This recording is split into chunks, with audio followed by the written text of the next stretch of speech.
ایک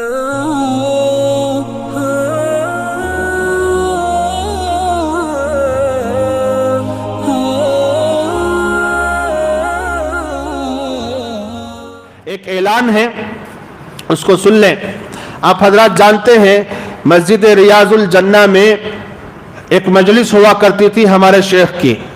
ارے کون کون جانتے ہیں؟ ہاتھ اٹھاؤ۔ ماشاءاللہ بہت کم احباب جانتے ہیں، کیونکہ جاتے نہیں تھے۔ اہل اللہ کی خدمت میں جانا مسلمانوں کے لیے عیب کی بات ہے آج کل، حالانکہ اللہ والوں کی خدمت میں بیٹھنا سب سے بڑی سعادت ہے۔ اللہ والوں اور علماء کے پاس بیٹھ جانا بھی عبادت ہے، لیکن لوگ اس کو نہیں سمجھتے۔ تو غنیمت سمجھو، یہ موقع پھر سے شروع ہونے والا ہے۔ تو تمام شہریان ٹمکر کو اس بات کی خوشخبری دی جاتی ہے، 28 ستمبر بروز چاشمبہ بعد نماز مغرب فوراً مدرسہ دارالعلوم صدیقیہ مسجد نمرہ PH کالونی میں ایک اصلاحی مجلس منعقد ہونے جا رہی ہے، جس میں فقیہ العصر، مصلح امت، عارف باللہ، محدث کبیر، مصنف بے باک حضرت مولانا مفتی محمد شعیب اللہ خان صاحب مفتاحی دامت برکاتہم العالیہ، شیخ الحدیث بانی و محتمم الجامعہ اسلامیہ مسیح العلوم بنگلور تشریف لا کر قیمتی خطاب فرمائیں گے۔ تمام مریدین سے خصوصاً جو حضرت سے منسلک ہیں، بیعت کیے ہوئے ہیں، ان سے خاص طور سے گزارش، اور تمام مسلمانان ٹنکر سے عموماً گزارش کرتے ہیں کہ اس موقع کو غنیمت سمجھتے ہوئے اپنی روحانی امراض کے علاج کی نیت سے ضرور بھی ضرور تشریف لائیں۔ خواتین کے لیے مسجد کے دائیں جانب ایک مدرسہ ہے، نمرہ مسجد کے دائیں جانب ایک خواتین کا مدرسہ ہے، وہاں خواتین کا پردے کا معقول انتظام رہے گا۔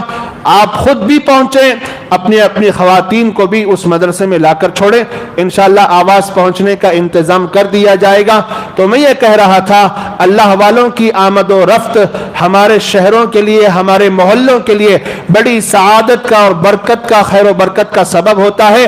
اس طرح کی مجلسوں کی ناقدری نہ کریں۔ اللہ والوں کی مجلسیں یہ ہمارے لیے نعمت سے کم نہیں ہوتی ہیں، اور اللہ تک پہنچانے کے یہ راستے ہوتے ہیں۔ ہم یہ نہیں کہتے کہ پہنچ ہی جائیں گے، لیکن یہ راستہ ضرور ہے۔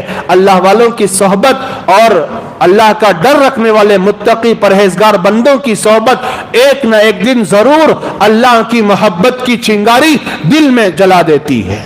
تو صحبت اللہ والوں کی صحبت انشاءاللہ جنت تک اور اللہ کی محبت تک ضرور پہنچائے گی۔ لیکن ایک بات یاد رکھو، اس صحبت کے اختیار کرنے میں، تصوف سلوک اور راہ سلوک کا اختیار کرنے میں بدعات سے بچنا بھی ضروری ہے، خرافات سے بچنا بھی ضروری ہے، اور نت نئے طریقوں سے بچنا بھی ضروری ہے۔ وقتاً فوقتاً علماء اس کی گائیڈنس کرتے رہیں گے۔ علماء کی نگرانی میں کسی کو اپنا شیخ مانیے، منمانی کر کے کسی کو شیخ بناؤ گے، بجائے فائدے کے نقصان اٹھاؤ گے۔ تو اس مجلس کو کامیاب کریں گے انشاءاللہ تعالی۔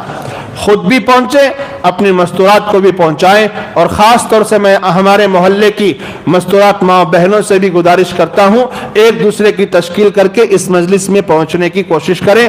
یہ دارالعلوم صدیقیہ جو مدرسہ ہے مسجد نمرہ پر جو چلتا ہے، حضرت ہی کی نگرانی میں اس کو دیا گیا ہے۔ تو ہمارے شہر کے لیے بھی خوش قسمتی ہے، اہل مدرسہ کے لیے، ذمہ داروں کے لیے بھی خوش قسمتی اور سعادت کی بات ہے کہ اب اس مدرسے کی نگرانی حضرت والا فرمائیں گے۔ حضرت کی نگرانی میں اساتذہ، ذمہ داران سب کام کریں گے۔ یہ بہت اچھی بات ہے، خوش آئند بات ہے۔ اللہ تعالیٰ قبول فرمائے، مدرسے کے ذمہ داروں کو اجر جزیل عطا فرمائے۔ آمین وآخر دعوانا ان الحمدللہ رب العالمین۔